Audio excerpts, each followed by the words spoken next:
Friends, let yourself settle into a quiet moment. Breathe in slowly, and as you breathe out, imagine that your mind becomes still, open, ready to receive meaning beneath the surface of words. Picture yourself sitting beneath a vast night sky, stars steady and silent, as if the universe itself is listening. Now, into this calm space, let the ancient voice of Psalm 2 unfold, not as distant scripture, but as living speech, alive and present, speaking directly to the heart. Hello and welcome to God Jesus Message, the place where God's Word comes alive, and the teachings of Jesus guide your heart and life. I'm so glad you're here today. Before we begin, make sure to hit that subscribe button, turn on the notification bell so you don't miss any of our messages, and feel free to like this video if you're ready to grow in faith, and share it with someone who needs encouragement today. Friends, this psalm opens with a question. But it is not a question seeking information. It is a question that reveals a mystery. Why do nations rage? Why do peoples plot empty things? You can almost hear the rumble of restless crowds, the noise of ambition, the tension of human will pressing against boundaries. Kings take their stand, rulers gather together. They speak in unified defiance. Let us break their bonds, let us throw off their cords. And in that moment, you can feel the ancient and modern world merge into one scene. Humanity striving to free itself from any authority higher than itself, insisting on self-rule, self-definition, self-direction. And as you let that image settle, you begin to recognize that this is not just about distant kings or ancient nations. It is about every human heart that resists being guided. Every voice that says, I will decide what is right. I will choose my own meaning. I will answer to no one. The psalm paints rebellion not merely as political, but spiritual. The human impulse to push away the idea of divine order, the refusal to accept limits, the belief that freedom means cutting every cord, even those that keep us safe. Now allow your imagination to lift upward, above the noise of rebellion, above the clashing wills of humanity. There is another presence, calm, unmoved, unthreatened. He who sits in the heavens laughs. Not a laugh of cruelty, not mockery born of insecurity, but the quiet laughter of absolute stability. The laughter of one who is never surprised, never shaken, never overpowered. While the world thrashes in defiance, heaven remains seated, still, certain, complete. Feel what that means. The divine does not scramble to regain control. There is no panic in heaven, no emergency meeting, no anxiety. Only a serene authority that sees every rebellion as small, temporary, already understood. And then, after the laughter, comes the voice. The voice that speaks in anger, not because of wounded pride, but because justice cannot ignore destructive arrogance forever. The voice that says, I have set my king on Zion, my holy hill. This is a declaration, a coronation. A statement that divine purpose will not be overturned by human resistance. No matter how loudly the world protests, there is an appointed order. There is a chosen ruler. There is a plan unfolding beyond the reach of rebellion. And now the voice shifts, and the king himself begins to speak. I will tell of the decree. The Lord said to me, You are my son. Today I have begotten you. These words echo with intimacy, relationship, identity. The king is not merely appointed, he is declared son. He is connected to the divine not only by authority, but by belonging. This is where the psalm reaches beyond politics into prophecy. The son who rules is more than a throne holder. He is the one through whom divine intention enters human history. Now listen as the promise unfolds. Ask of me, and I will make the nations your inheritance, and the ends of the earth your possession. Notice the scale. Not a small kingdom, not a temporary rule, but global reach, total authority, the entire human story placed within the hands of this anointed king. And you begin to sense that this is not just about land or borders, but about hearts, minds, destinies. Everything that humanity thought it owned, everything it tried to control, is ultimately offered to the Son as inheritance. Then comes a striking image. You shall break them with a rod of iron, and dash them in pieces like a potter's vessel. It is a picture of absolute authority, meeting fragile rebellion. Human pride, no matter how fierce, is ultimately breakable. Like clay resisting the potter's hand, it can shatter. The message is clear. Defiance against divine order is not sustainable. It has an expiration date. The illusion of invincibility will collapse. And now the psalm turns again, this time addressing those who rebel. It speaks to kings, to rulers, to leaders, to anyone with influence, power, or pride. Be wise now. Be warned. The tone shifts from decree to invitation, from pronouncement to counsel. It is as if the voice says, you still have time. You can choose a different path. Serve the Lord with fear. Rejoice with trembling. These phrases seem to contradict each other, but together they describe a balanced state of being. Awe without despair. Joy without arrogance. A recognition that true freedom is not found in rejecting divine authority, but in aligning with it. Not servitude as slavery, but service as harmony.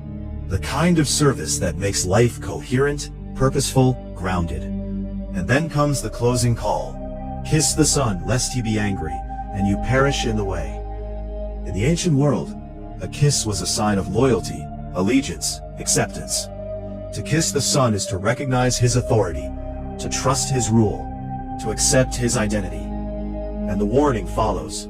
Refusal leads to collapse, not because the divine is petty, but because resistance to reality always ends in loss. When you fight gravity, you fall. When you fight truth, you break. When you fight love, you wound yourself. But the final line glows with promise. Blessed are all who take refuge in him. This is the soft landing, the gentle ending after the thunder. The reminder that the purpose of authority is not destruction, but shelter.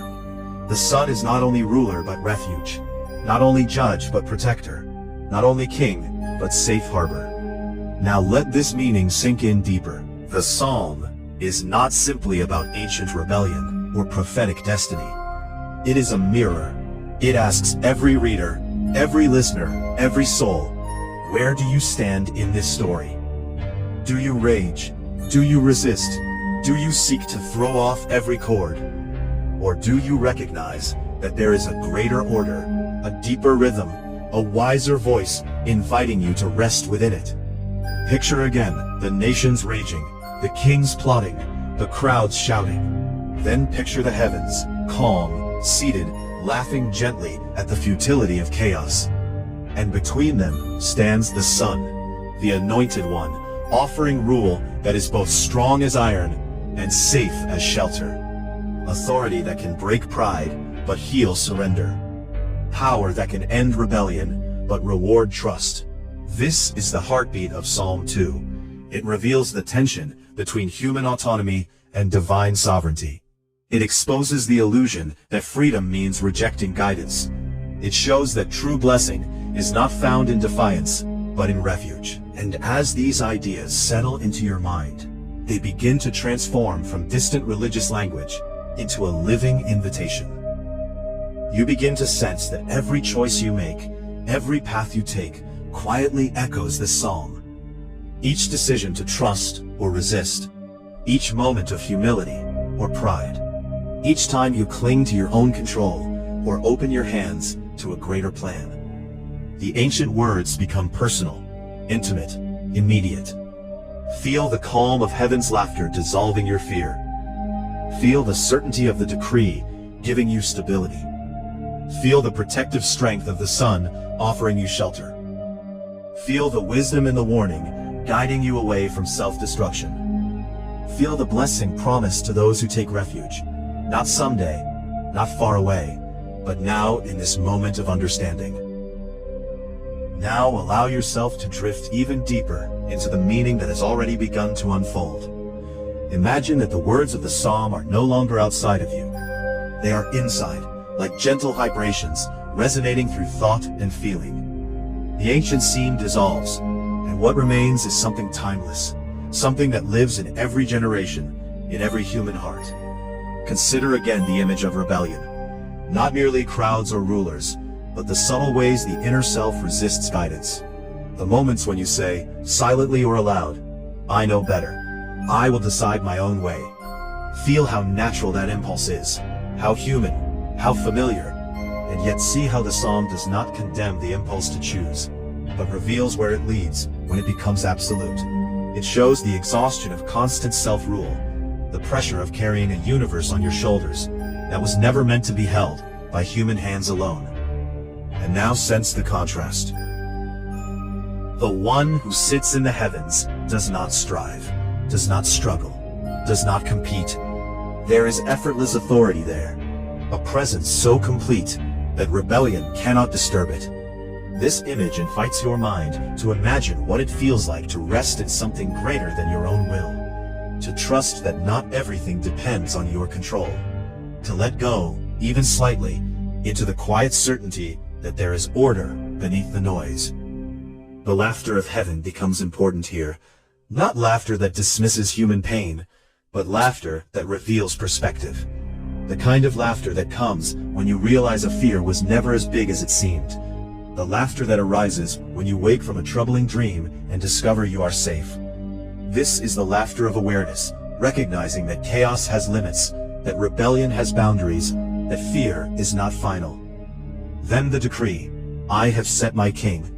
It is as if the universe announces that purpose is not accidental, that history is not random, that there is a thread running through existence, weaving all things toward meaning. Whether one calls it divine plan, destiny, or sacred order, the psalm declares that life is not drifting aimlessly.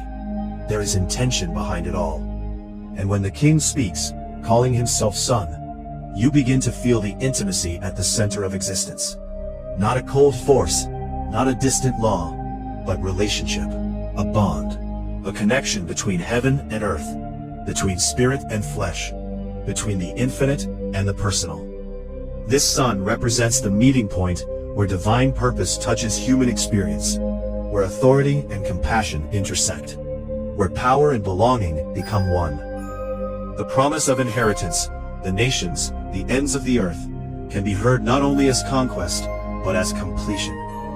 The idea that everything fragmented will be gathered, everything scattered will be unified, everything lost will be brought home. In a world that often feels divided, fractured, and unstable, this promise whispers that wholeness is possible, that no part of existence lies outside the reach of restoration. Even the rod of iron, the breaking of clay vessels, carries deeper meaning. It speaks of what happens when illusions meet truth, when arrogance meets reality, when false structures collapse so something real can stand. Sometimes growth requires breaking what is brittle. Sometimes healing requires shattering what was never strong enough to hold life together. The psalm does not celebrate destruction for its own sake. It reveals transformation through the falling away of what cannot last. And then comes wisdom's invitation. Be wise now. This is the gentle voice of awareness saying, you can see differently. You can choose differently.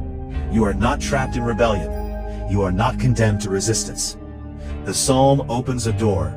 It does not force. It says that insight is available, that humility is a choice, that wisdom begins the moment one stops fighting what is greater than oneself. Serve with reverence. Rejoice with trembling. These phrases speak to the balance of life lived awake. Respect without terror. Joy without arrogance.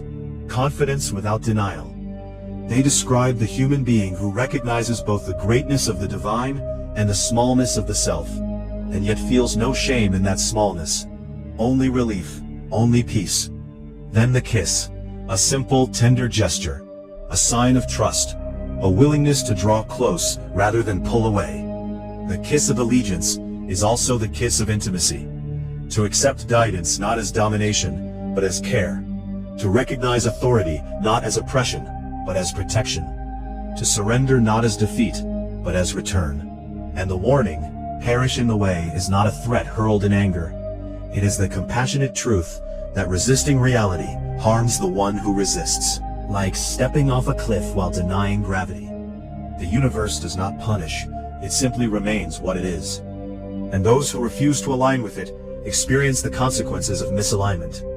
The psalm speaks this plainly, not to frighten, but to awaken. Then the final blessing arrives like soft light after a storm. Blessed are all who take refuge in him. Not just some, not just the worthy. All, anyone, every soul that chooses trust over defiance. Refuge means safety, shelter, rest, a place to lay down burdens, a home for the weary mind, a harbor for the storm-tossed heart. Now notice what has happened. The psalm began with raging nations and ended with refuge. It started in noise and ended in stillness. It opened with rebellion and closed with blessing. It is a journey from resistance to rest, from chaos to order, from fear to trust, from isolation to belonging. And this journey is not only ancient poetry, it is the inner path of every human life. We begin by asserting independence. We test boundaries. We challenge authority. We try to become our own gods. And eventually, if we listen closely, we discover the exhaustion of that path. We realize that freedom without grounding becomes anxiety. Control without wisdom becomes burden. Independence without connection becomes loneliness. Then we begin to seek refuge. Not escape, not denial, but alignment. We discover that surrender is not losing ourselves, but finding ourselves. That trust is not weakness, but courage. That belonging is not bondage, but fulfillment. Psalm 2 becomes a map of awakening, a description of the soul's journey from rebellion to recognition, from insisting, "I will rule everything," to whispering, "I am held," from shouting into the void to hearing a voice that says, "You are my child," from breaking cords to discovering that some cords are lifelines. And as you let this understanding settle, something shifts quietly inside. The psalm is no longer just a text. It is a mirror, a companion, a guide. Its images live in you now. The raging, the laughter, the decree, the sun, the warning, the refuge. They are symbols of inner realities, movements of consciousness, steps in the unfolding of awareness. So breathe in, feel the refuge, breathe out, release the struggle. Allow yourself to rest, just for a moment, in the quiet certainty that you are not alone in existence. That there is a greater wisdom moving through life. That there is a presence that remains steady, no matter how loud the world becomes. And in that resting place, remember the final whisper of the psalm. Blessed are all who take refuge. Blessed are those who stop fighting the ocean and learn to float. Blessed are those who release the illusion of total control and discover the freedom of trust. Blessed are those who move from rebellion to relationship. Now the journey through Psalm 2 is complete. The words have traveled from page to mind, from mind to feeling, from feeling to understanding. And as you return to ordinary awareness, something remains. A quiet echo, a gentle knowing, a sense that beneath the surface of life, there is order, purpose, and refuge. And it is always there, waiting, steady, unmoved, just as the one who sits in the heavens. And the journey has only just begun. Thank you so much, friends, for watching this video on God Jesus Message. I pray that the teachings of Jesus have touched your heart, given you hope, and inspired you to live in His love today. If you enjoyed this message, please like this video, share it with your friends and family, and don't forget to subscribe to our channel for more Bible teachings, prayers, and inspirational messages. We'd also love to hear from you. Leave a comment below sharing your thoughts, prayers, or what God has been teaching you lately.